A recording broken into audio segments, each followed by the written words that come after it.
ভয়ঙ্কর কিছু শাস্তি, যার থেকে হয়তো নরক যন্ত্রণাও ভালো। এমনই কিছু শাস্তি যার কথা ভাবলেও অপরাধীর অপরাধ করার কথা মনেও আনবে না। আজ বলবো এমন কিছু শাস্তির কথা যা শুনলে আপনার মেরুদণ্ড দিয়ে হিমেল স্রোত বয়ে যাবে। তাই বেশি দেরি না করে শুরু করছি আজকের ভিডিও। তবে শুরুর আগে একটাই অনুরোধ, যদি ভিডিওটি ভালো লাগে একটা লাইক করবেন, তবে দুর্বল হৃদয় ব্যক্তিরা এই ভিডিও থেকে দূরে থাকবেন।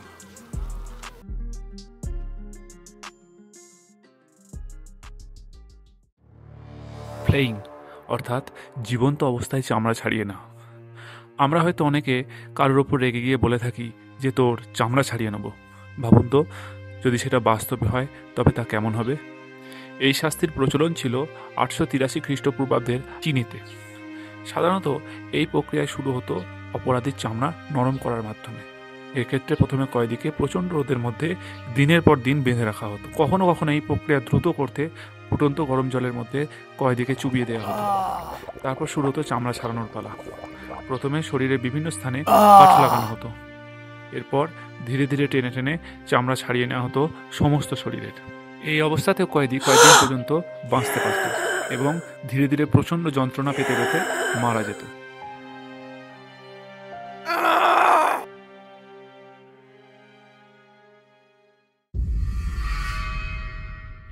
প্রাচীন পারস্য সাম্রাজ্যের রাজদ্রোহিতার শাস্তি ছিল স্ক্যাফিজম। এই শাস্তির ক্ষেত্রে দোষীকে প্রকৃতির হাতে তুলে দেওয়া হতো।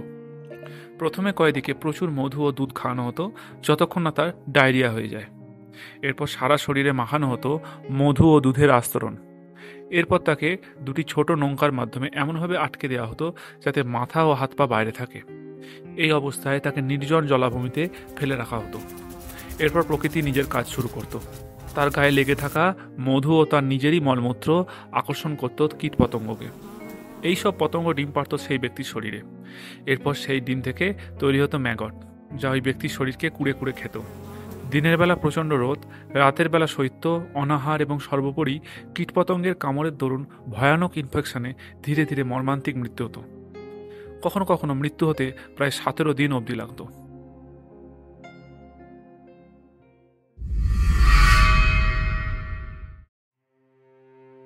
রোমান সাম্রাজ্যের ভয়ঙ্কর শাস্তি ছিল এই ক্রুসিফিক্সেশন। সাধারণত যারা রোমানদের ধর্মের অবমাননা করত তাদের এই শাস্তি দেওয়া হতো। এই শাস্তি দেওয়ার আগে বন্দীকে অকথ্য অত্যাচার করা হতো। মৃত্যুদণ্ডের দিন ওই ক্রুশ যাতে তাকে ঝোলানো হবে তার নিজেকেই বয়ে নিয়ে যেতে হতো বধ্যভূমি পর্যন্ত, যার ওজন থাকতো প্রায় 125 কেজির মতো।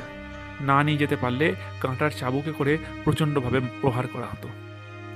এরপর তাকে ক্রুশের ওপর শুইয়ে দিয়ে হাত ও পায়ের মাঝে বড় বড় পেরেক ঠুকে দিত সৈন্যরা এবং যন্ত্রণা বাড়াতে হঠাৎ করে ক্রুশটিকে গর্তের মধ্যে ফেলত।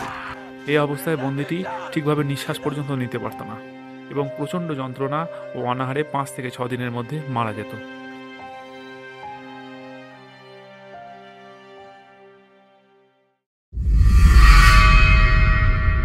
র্যাট টর্চার এটি একটি ভয়ঙ্কর মধ্যযুগীয় শাস্তি। এই শাস্তি সাধারণত স্বীকারোক্তি আদায় করতে ব্যবহার করা হতো। এই শাস্তির জন্য কিছু ইঁদুরকে কয়েক সপ্তাহ ধরে না খাইয়ে রাখা হতো, ফলে ইঁদুরগুলি ভয়ঙ্কর ক্ষুধার্ত ও হিংস্র হয়ে উঠত। এরপর বন্দীকে শুইয়ে বেঁধে ফেলা হতো এবং পেটের ওপর রাখা হতো সেই ক্ষুধার্ত ইঁদুর ভর্তি খাঁচা, যার নিচের দিক অর্থাৎ পেটের দিক খোলা থাকত। এরপর খাঁচার ওপরে আগুন দেওয়া হতো, ফলে ইঁদুরগুলো কোনো দিকে যেতে না পেরে প্রবেশ করত বন্দির পেটে এবং পেটের ভিতর ছিন্ন ভিন্ন করে অন্য পাশ থেকে বেরিয়ে যেত। এর ফলে অতিরিক্ত রক্তক্ষরণ ও তীব্র যন্ত্রণায় কয়েদি মারা যেত কয়েক ঘন্টার মধ্যে।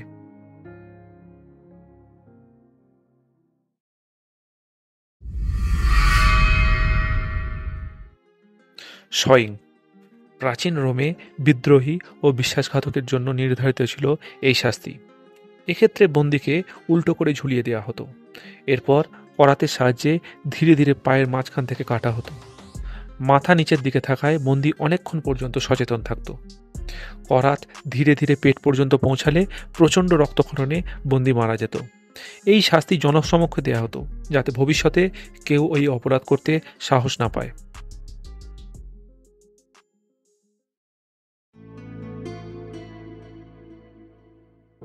গিলোটিন ফরাসি বিপ্লবের সময় সবচেয়ে দ্রুত নিখুঁত মৃত্যু কার্যকর করা হতো এই গিলোটিনের মাধ্যমে। এটি ছিল একটি বিশেষ ধরনের কাঠামো, যার উপর থাকতো ভারী এবং ধারালো লোহার ফলক। দোষীকে একটি কাঠের টেবিলের উপর করে শুইয়ে গলাটিকে আনা হতো ঠিক ওই ফলকের নিচে।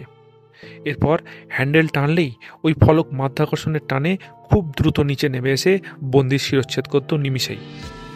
গিলোটিন নামটি এসেছে ডক্টর জোসেফ ইগনাস গিলোটিনের নাম থেকে, যিনি ছিলেন একজন ফরাসি চিকিৎসক। তিনি এর আবিষ্কারক না হলেও তার দাবি অনুযায়ী তৈরি হয়েছিল এই যন্ত্র।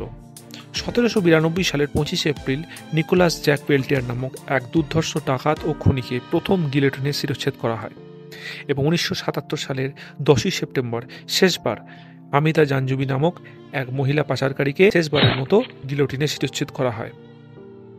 আনুমানিক প্রায় 50,000 ব্যক্তি এই গিলোটিনের শিকার হয়েছিলেন।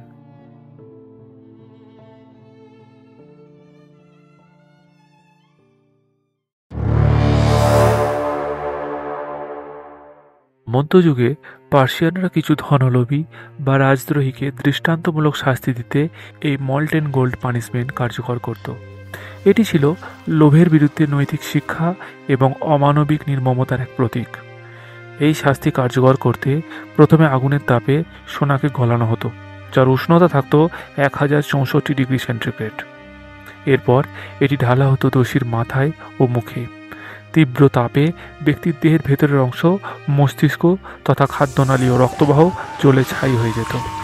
এক্ষেত্রে মৃত্যু হতো অত্যন্ত দ্রুত কিন্তু অসীম যন্ত্রণা ও আতঙ্কের মধ্যে দিয়ে।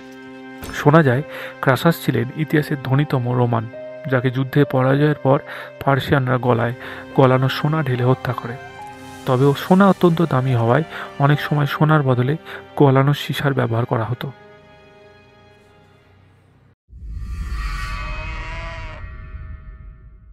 ব্রোজেন বোল, এটি ছিল একটি ভয়ঙ্কর মৃত্যুদণ্ড যা মৃত্যু যন্ত্রণাকে নিয়ে যেত এক চরম সীমায়। এর উদ্ভাবক ছিলেন পেরিওলিস অফ অ্যাথেনাস নামক এক ধাতুকার, যিনি এটি উপহার দেন সিসিলির শাসক ফ্যালারিসকে। তবে রাজ আদেশে নির্মাতার ওপরই প্রথম মৃত্যু কার্যকর করা হয়। এই ব্রোজেন বোল ছিল পিতলের তৈরি ফাঁপা এক ষাঁড়ের ভাস্কর্য, যার পেটের খোলের মধ্যে রাখা হতো অপরাধীকে। এরপর বাইরে থেকে আগুন জ্বালিয়ে দেওয়া হতো, ফলে ভিতরে থাকা মানুষটির চামড়া, হাড়, অঙ্গ প্রত্যঙ্গ ধীরে ধীরে পুড়ে যেত।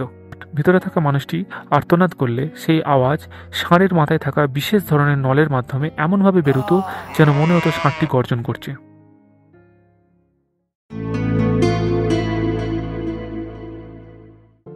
ব্লাড ইগল, এই ভয়ঙ্কর শাস্তি মূলত ভাইকিং সভ্যতার সাথে সম্পর্কিত ছিল। এর উল্লেখ পাওয়া যায় নর্স সাগাস এবং স্ক্যান্ডিনেভিয়ান পৌরাণিক গ্রন্থগুলিতে। এই শাস্তির ক্ষেত্রে প্রথমে দোষীকে উল্টো করে বেঁধে পিঠের চামড়া কেটে ফেলা হতো। এরপর ধীরে ধীরে পাঁজরের হাড় ভেঙে তা ছড়িয়ে দেওয়া হতো দুপাশে।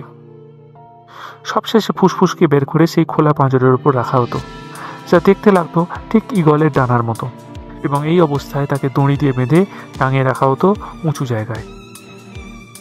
যদি এই ভিডিওটি ভালো লেগে থাকে তবে অবশ্যই চ্যানেলটিকে সাবস্ক্রাইব করুন আর কমেন্টের মাধ্যমে জানান আগামী দিনে কিসের ওপর ভিডিও দেখতে চান।